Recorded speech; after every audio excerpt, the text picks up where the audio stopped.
నిన్న రాత్రి సుమారు 2 గంటల ప్రాంతంలో మన ఇండియన్ ఆర్మీ పాకిస్తాన్ పైకి విరుచుకుపడింది. ఒక ఆపరేషన్ చేపట్టింది. ఆపరేషన్ పేరు వచ్చేసి ఆపరేషన్ సింధూర్. ఈ ఆపరేషన్లో పాకిస్తాన్కి సంబంధించిన 9 ప్లేసుల్ని సెలెక్ట్ చేసింది. ప్లేసుల్ని సెలెక్ట్ చేసి చాలా సమర్థవంతంగా ఆ ప్లేసులను అయితే ధ్వంసం చేయడం జరిగింది. దాంట్లో 4 ప్లేసులు వచ్చేసి పాకిస్తాన్ లోపల ఉన్నాయి. ఒక 5 ప్లేసులు వచ్చేసి పాకిస్తాన్ బార్డర్ దగ్గర పిఓకేలో ఉన్నాయి. అయితే ఇక్కడ మనము మన ఇండియన్ ఆర్మీని గర్వించుకోవాలి. 9 ప్లేసులు సెలెక్ట్ చేసి 9 ప్లేసులను కూడా ఒకేసారి చిత్తు చేయడం అనేది ఎవరితనం కాదు. ఏవైతే ప్లేసులు సెలెక్ట్ చేసిందో అవన్నీ టెర్రరిస్టులు ఉండే ప్లేసులు. ఆ ప్లేసులని సెలెక్ట్ చేసి మరీ ధ్వంసం చేయడం జరిగింది. అలాగే మన ఇండియాలోని పొలిటీషియన్స్ కూడా చాలామంది మన ఇండియన్ ఆర్మీని పొగుడుతూ ట్వీట్లు అయితే చేస్తున్నారు. దాంట్లో మొట్టమొదటిది మన రాహుల్ గాంధీ గారు ట్వీట్ చేయడం జరిగింది. ఆ తర్వాత అసదుద్దీన్ ఓవైసీ గారు ట్వీట్ చేయడం జరిగింది. మనకు ఆంధ్రప్రదేశ్ నుండి ఎటువంటి ట్వీట్ అనేది ఇంతవరకు నేనైతే చూడలేదు. దీనిపైన పాకిస్తాన్ ఎలా స్పందిస్తుందో మనము వేచి చూడాలి.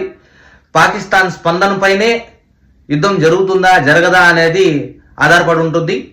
కానీ ఒకవేళ యుద్ధం జరిగే పరిస్థితి కనుక వచ్చినట్టయితే కొన్ని ప్లేసుల్లో కొన్ని రాష్ట్రాల్లో మాక్ డ్రిల్స్ చేస్తున్నారు. అందరికీ తెలియజేస్తున్నారు.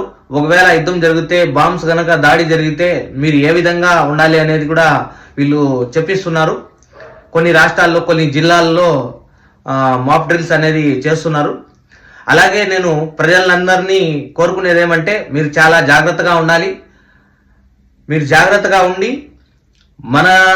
మనకు కూడా ఆ అవకాశం వస్తుందేమో మనం వేచి చూడాలి. మన దేశానికి కాపాడుకునేదానికి యుద్ధం ఒకవేళ జరిగితే మనం ఎలాంటి స్టెప్ ముందుకేయాలి అనేది మనం ఆలోచన చేసి మరీ రెడీగా ఉండాలని చెప్పి నేను కోరుకుంటున్నాను. ఒకవేళ యుద్ధమే కనుక జరిగితే ఖచ్చితంగా మనం దాంట్లో పాల్గొని మన అవసరం ఏదైతే ఉంటుందో చాలా సమర్థవంతంగా చేయాలని చెప్పి ప్రజలందరినీ నేను కోరుకుంటున్నాను. మరి ముఖ్యంగా మా ముస్లిం సోదరులందరినీ కోరుకుంటున్నాను. అలాగే మన దాకా రాకపోవచ్చు కానీ మన అవసరం ఖచ్చితంగా అయితే ఉంటుంది. ఈ యుద్ధం ఒకవేళ జరిగితే మన అవసరం అయితే ఖచ్చితంగా ఉంటుంది.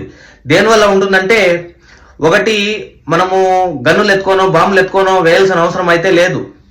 కానీ ఎప్పుడైతే అవతల పక్క నుండి యువతల పక్కకి ఏదన్నా ప్రమాదం జరుగుతుందో ఆ ప్రమాదంలో అనేక మంది గాయాలు అవుతాయి. అనేక మందికి తిండికి ఇబ్బంది కలుగుతుంది.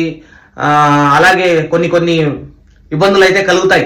ఆ ఇబ్బందులన్నిటికీ మనం చాలా సమర్థవంతంగా ముందుకెళ్ళి వాళ్ళకి ఆదుకోవాలి. అలాంటి పరిస్థితి మన దగ్గర ఉండాలి. అలాంటి స్ట్రాటజీ మన దగ్గర ఉండాలి. సో దానివల్ల మీరందరూ అప్రమత్తంగా ఉండాలని చెప్పి దీనికంతటికీ సిద్ధంగా ఉండాలని చెప్పి కోరుకుంటున్నాను.